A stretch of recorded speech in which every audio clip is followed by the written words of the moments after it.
Before I Go method was recommended to me by a friend, and when I met Jane, I just knew straight away that this was my thing.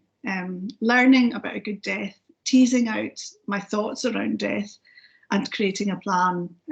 I probably got more than I bargained for and that I expected, in that there was a great community, great sharing of stories and learning from each other, as much as learning from Member Vault and from all the fantastic training materials that Jane has put together.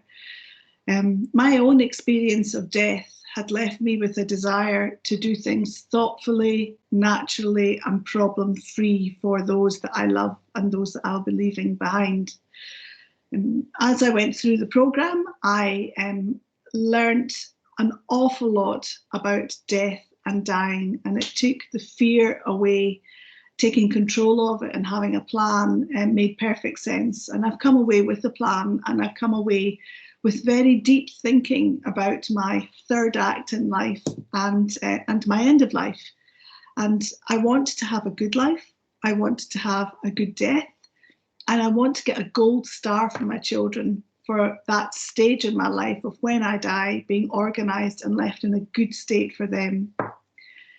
So I've worked on my legacy as well, thinking about what I want to leave behind, what stories I want to tell, what I want to leave for my children. So that's an ongoing project, but we certainly covered that and discussed it.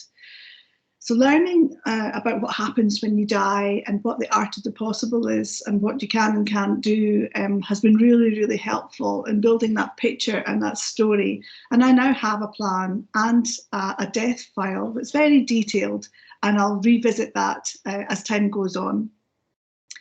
I'd probably end by saying I've got 3 questions to ask you. So do you want peace of mind when it comes to your end of life? Do you want your family to carry out your health and wealth wishes if you become ill? And do you want your family to grieve well? If you answer yes to any of these questions, then I suggest that you do your Before I Go end of life plan now. Thanks.